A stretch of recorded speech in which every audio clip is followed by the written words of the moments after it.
What just happened has become the biggest purchase in the history of mankind. Elon Musk shocked the entire globe after he officially bought Google, just after buying Twitter. There are no limits to this billionaire spending as he is on a buying spree. What is Musk up to in the tech industry given his pace of buying tech companies? Will Sundar Pichai survive as Google CEO after Musk's takeover, or will he be fired like the former Twitter CEO Parag Agrawal?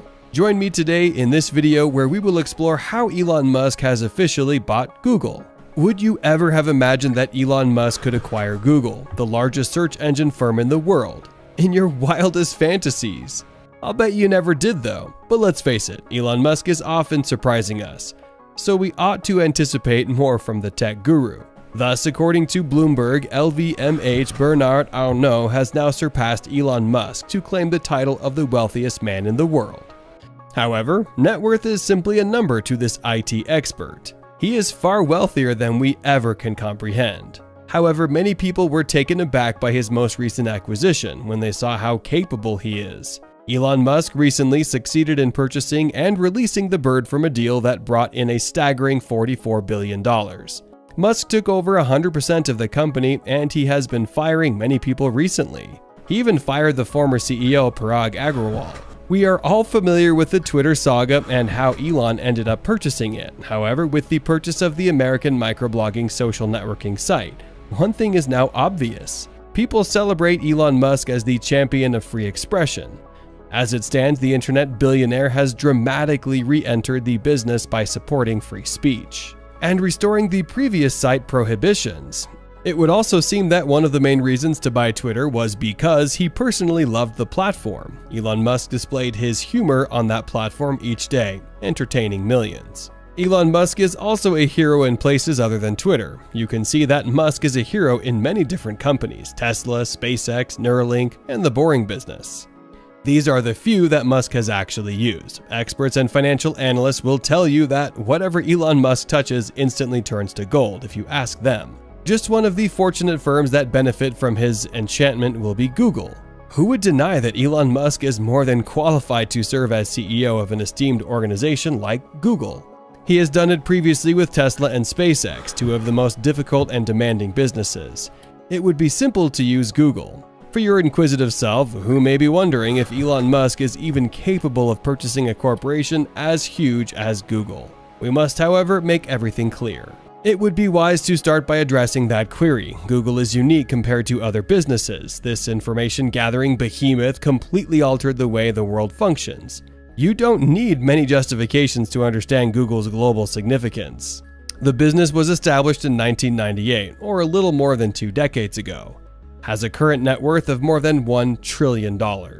Considering Elon Musk's current net worth of roughly $164 billion, this is a little over his pay grade. Musk, though, does not use the word impossible. He is an expert at overcoming difficult challenges, like they are nothing. Recall what he accomplished at SpaceX. His main aspiration was to one day live and die of old age on Mars. Elon Musk then set out to enter a field he knew very nothing about. In addition, he never attended an aerospace class. Tesla, however, became the first business to manufacture reusable rockets, surpassing both the commercial and governmental space industries. On top of that, Musk's SpaceX is the industry leader in space, having outperformed organizations like NASA and Blue Origin. Do you believe Elon Musk will be able to raise a few $1,000 billion? Okay, so it requires him to put in more time at work than his usual 120 hours a week. But with the kind of determination like that and force that Elon Musk has, he could do extraordinarily well. On the other hand, we must not undervalue the value that Elon Musk businesses are contributing. For instance, Tesla alone generates a profit of $9,500 on each vehicle it sells. The EV manufacturer sold more than 900,000 EVs in total in 2021. What do you think Tesla's earnings were? However, we have not included the earnings of his other businesses, like SpaceX. In actuality, SpaceX is now managing bids from NASA, the US government's space agency. And we're guessing those are pretty lucrative deals. In addition to whatever they are doing on their own, he is receiving this and another $1 billion from the other of his enterprises. This includes his most recent Starlink, which generates billions solely by floating about in space, and offers unrestricted internet access. Elon Musk has a lot of ways to obtain the money he needs to buy Google, so you can be sure of that. But why does Elon Musk need to purchase a new platform? Twitter still wasn't enough for him. Enough is a relative term for wealthy people, and Elon Musk never has enough. For Google, the company founded by his lifelong pals Larry Page and Sergey Brin, he still has work to do. Since we can remember, the group has had a bromance. Elon Musk buying Google just might spice things up for them. You should keep in mind that Elon Musk has contacted Google before. Elon Musk contacted Google in 2013 to sell his EV manufacturing company Tesla when business was at its lowest point. It turns out that the Tesla crew kept the CEO in the dark about everything until a breaking point. Musk then approached Google with an intriguing offer for his beloved business. He made an offer of $6 billion. He again made the 8-year employment offer to Tesla, up to the third generation of vehicles. As a condition of the contract, Tesla had a bill that was due soon and was losing money from its CEO, who sacrificed all of his money to keep his businesses afloat. Musk's shares in Tesla were declining and sales were stagnant, and worse, bug-filled vehicles. Elon Musk, though, was on the verge of going bankrupt due to earlier unsuccessful space ventures. However, while negotiations dragged on, Tesla stepped up to establish what is today regarded as the world's greatest EV manufacturing firm. Although there is something worth mentioning that happened. Most recently, a cooperation between Elon Musk, SpaceX, and Google was announced that would benefit both companies greatly. According to the agreement, Google will have unrestricted internet access through Elon Musk's satellite Starlinks, while Google would offer its cloud services to Tesla, that it would make use for to contact many customers. As part of the agreement, SpaceX was required to set up several ground stations at Google's headquarters. This is done in order to enable the connection. Well, it appears that a chain of events led to Elon Musk's decision to purchase this enormous search engine firm, and now we're looking at Elon Musk's newest acquisition. Otherwise, it had been expected to see how much Elon Musk likes to please his fans on social media. If you think this is not true, you should open up your Twitter right now and look up Elon's most recent tweets. Turns out the tech billionaire pulled on Twitter asking his fans to vote whether they thought it was best for him to continue being the Twitter CEO. The poll has since turned 57.7%, pointed out that Elon Musk should step down as the CEO, which was followed by another bold promise from the Twitter CEO. He said that he would follow whatever the poll would say, added another tweet that read, "As the saying goes, be careful what you wish for, as you might get it." Elon Musk may have appeared to be conducting the poll in the dark, but a closer examination reveals that he was already aware of the outcome of the poll. Musk has come under a lot of fire on the social media networking site since he bought it. Elon Musk shouldn't be the CEO of Twitter, according to 57.5% of the people, if we could quantify that. Otherwise, Musk has long intended to leave his position as Twitter CEO. He even admitted as a witness in a Tesla trial that he no longer wanted to remain CEO, adding that he intended to leave his position as CEO of Twitter. Elon Musk's easy exit as CEO of Twitter is nothing new. It will only be a matter of time until we learn the identity of the new mystery CEO. He even claimed to have a name in mind. Elon Musk was most likely looking somewhere else, and there is only one possible interpretation of this. This much is undeniable. Elon Musk is a person who enjoys having his fingers in many different industrial pies. He isn't yet retired from anything either. It appears that Google is the latest paradigm shifter.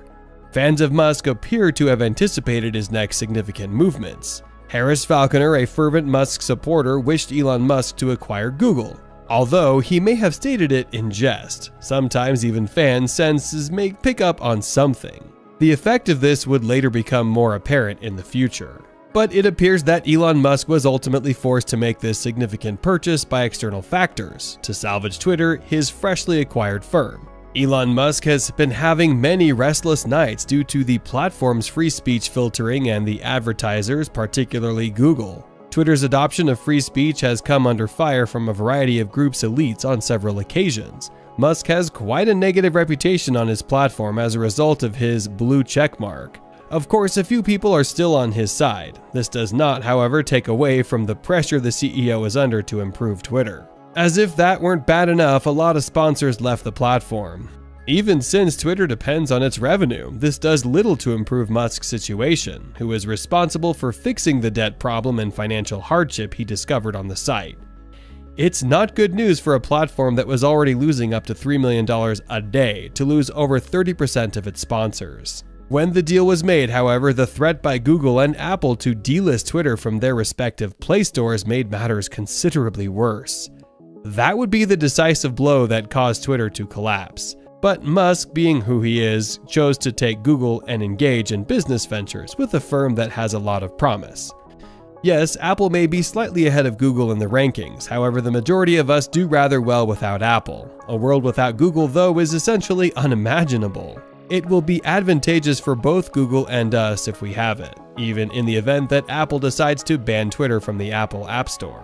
For now, it may look as if Twitter is struggling with everything. This is simply because Musk is handling too many other businesses as well. The tech tycoon has the goal of reaching Mars with SpaceX. He wants to be the #1 EV manufacturer and seller through Tesla. He even wants to be #1 in the smartphone industry through his Tesla Pi phone, and so many other things. It is easier said than done though. Just like the time when Tesla was having difficulty in 2013, Twitter will face many obstacles as well. But after that, knowing Musk, the microblogging platform will reach new heights. Well, there is this one last question. Why is Musk trying to acquire major tech companies? The answer to this is rather simple. Musk wants to have control over the world. He wants to show off his authority and spread his good beliefs in order to inspire people. When Musk would have control of all major platforms, not only could he voice his opinions, he would also make a lot of money through them. Although he is the second richest man in the world, we all know that in order for his missions to succeed, he needs a lot of funding. The trip to Mars may cost billions, if not trillions of dollars, and Musk needs to accumulate that much wealth. What do you think about this? Do you think that Elon Musk will be able to smoothly run a trillion-dollar company and not make any major changes? So, I think the one thing that we can be quite certain of is that any predictions we make today for what the future will be like in 50 years will be wrong.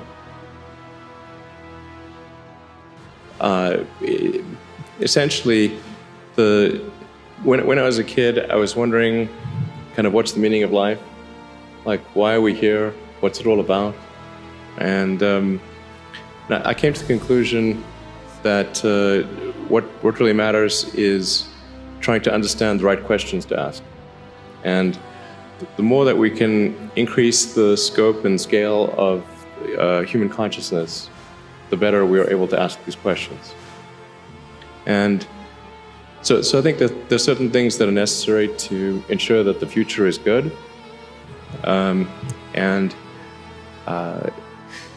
Some of those things are, in the long term, having long-term sustainable transport and sustainable energy generation. To be a space-faring civilization, and for humanity to be out there among the stars and be a multi-planetary species. I think being a multi-planet species and being out there among the stars is important for the long-term survival of humanity. And that's one reason, kind of like life insurance for life collectively, life as we know it. But then the part that I find personally most motivating is that it creates a sense of adventure, and it makes people excited about the future. If you consider two futures, one where we are forever confined to Earth until eventually something terrible happens, or another future where we are out there on many planets, maybe even going beyond the solar system, I think that second version is incredibly exciting and inspiring, and there need to be reasons to get up in the morning. Life can't just be about solving problems. Otherwise, what's the point? There's got to be things that people find inspiring and make life worth living. I think particularly when you see the advancement of something like video games, like say 40 years ago, you had video games. The most advanced video game would be like Pong, where you had like two rectangles and a dot. You're like batting it back and forth. I played it. Oh yeah, me too, exactly. I played Pong. Exactly, it sort of dates you a little bit. But yeah, we both played the same game.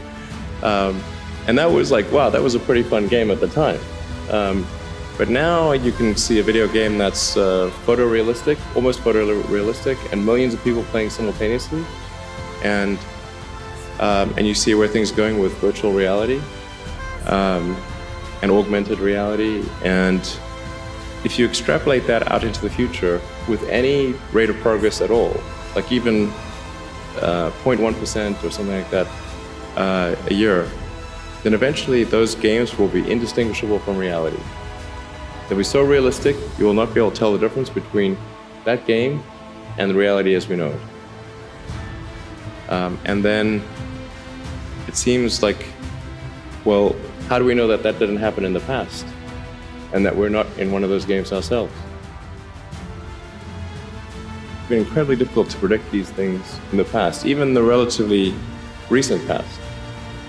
So I think the one thing that we can be quite certain of is that any predictions we make today for what the future will be like in 50 years will be wrong. That's for sure. I mean, I think directionally, I can tell you what I hope the future has, as opposed to maybe what it will be, because this may just be wishful thinking. I mean, I hope we are out there on Mars and maybe beyond Mars, the moons of Jupiter. I hope we're traveling frequently throughout the solar system, perhaps preparing for missions to nearby star systems. I think all of this is possible within 50 years. And I think that would be very exciting to do that. And I think we'll see autonomy and artificial intelligence advance tremendously. I think that's actually quite near term. My guess is in probably 10 years, it will be very unusual for cars to be built that are not fully autonomous. 10 years. 10 years from now. Yeah. I think almost all cars built will be capable of full autonomy in about 10 years. Yeah, absolutely. I think in general, there's a lot of discussion of like this problem or that problem, and a lot of people are sad about the future and that they're pessimistic, and I think this is not great. I mean, we really want to wake up in the morning and look forward to the future. We want to be excited about what's going to happen, and life cannot simply be about sort of solving one miserable problem after another.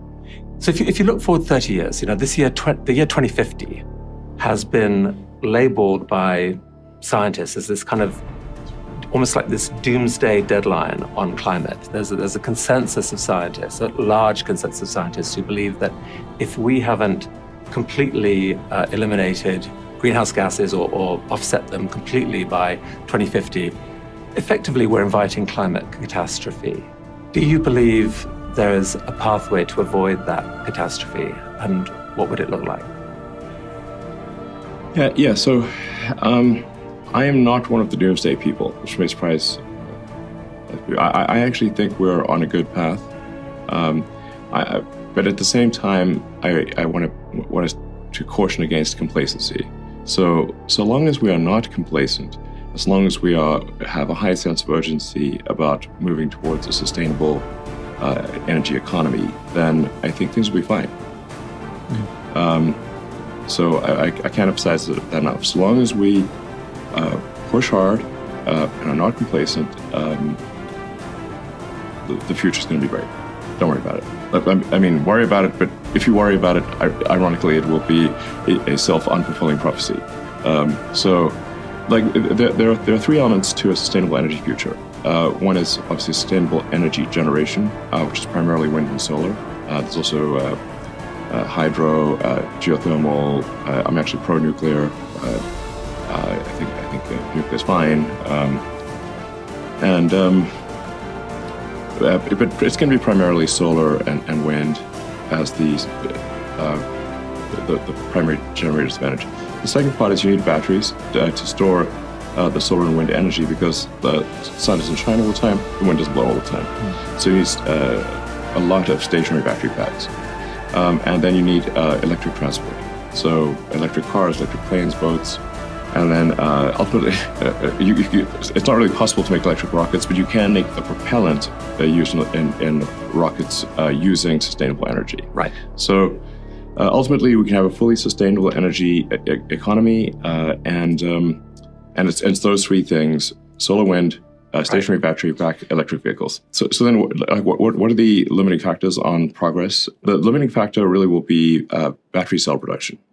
So that's going to really be the fundamental rate driver, and then whatever the slowest element of the whole lithium-ion battery cells supply chain from mining and the many steps of refining to ultimately creating a battery cell and putting it into a pack, that will be the limiting factor on progress towards sustainability.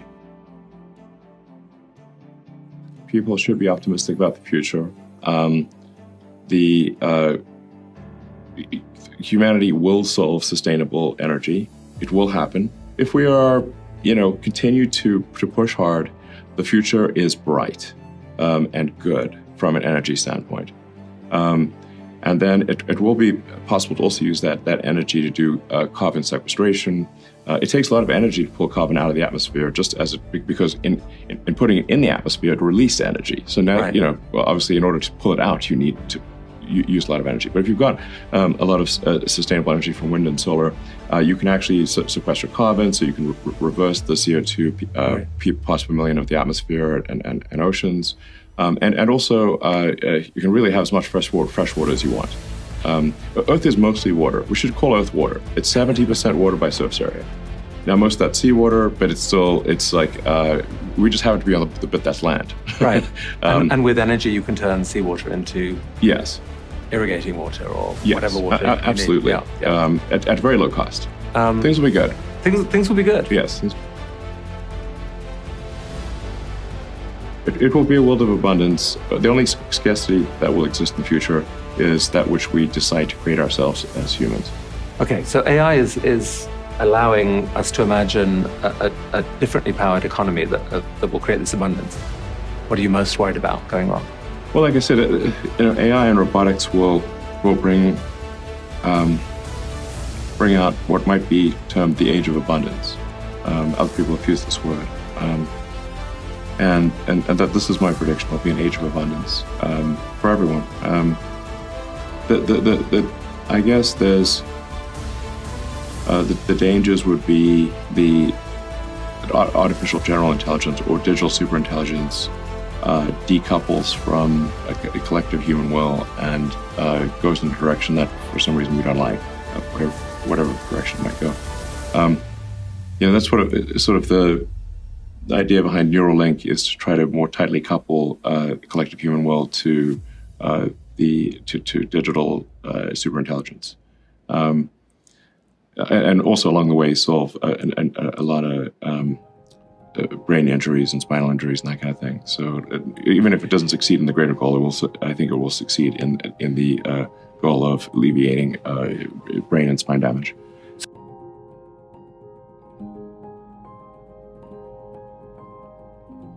We're trying to dig a hole under LA, and this is to create the beginning of what will hopefully be a 3D network of tunnels to alleviate congestion. So, right now, I think one of the most soul-destroying things is traffic.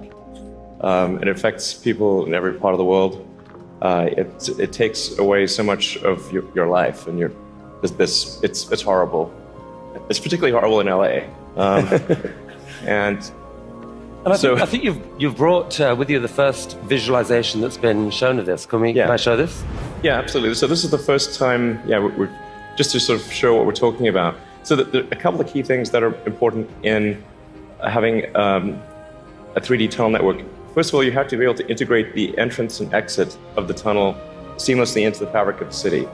So by having an elevator, sort of a car skate that's on an elevator, you can integrate the entrance and exits to the tunnel network just by using 2 parking spaces. And then the car gets on a skate. There's no speed limit here. So we're designing this to be able to operate at 200 kilometers an hour, about 200 kilometers an hour, or about 130 miles per hour. And so you've got this vision then, future cities with these rich 3D networks of tunnels underneath. Is there a tie-in here with Hyperloop? Could you apply these tunnels to use for this Hyperloop idea you released a few years ago? Yeah, so we've been sort of puttering around with the Hyperloop stuff for a while. We built a Hyperloop test track adjacent to SpaceX just for a student competition to encourage innovative ideas in transport. It actually ends up being the biggest vacuum chamber in the world after the Large Hadron Collider by volume. So it was sort of quite fun to do that, but it was kind of a hobby thing. And then we think we might. So we developed a little pusher car to push the student pods, but we're going to try seeing how fast we can make the pusher go if it's not pushing something. So, I mean, like, sort of cautiously optimistic we'll be able to be faster than the world's fastest bullet train, even in a 0.8 mile stretch. Whoa. Good brakes. Yeah. I mean, it's either going to smash into tiny pieces or. But you can picture then a Hyperloop in a tunnel, yes, running quite long distances. Exactly. So in looking at tunneling technology, it turns out that in order to make a tunnel, you have to, in order to seal against the water table, you've got to typically design a tunnel wall to be a good to about 5 or 6 atmospheres. So to go to vacuum is only 1 atmosphere, or near vacuum. So actually, it sort of turns out that automatically, if you build a tunnel that is good enough to resist the water table, it is automatically capable of holding vacuum. So based on this, you presented recently this interplanetary transport system, which is visualized this way. And this is a scene you picture in 30 years' time, 20 years' time, right? People walking into this rocket. I mean, I'm hopeful it's sort of in the 8 to 10 year time frame. Aspirationally, that's our target. Our internal targets are more aggressive, but I think,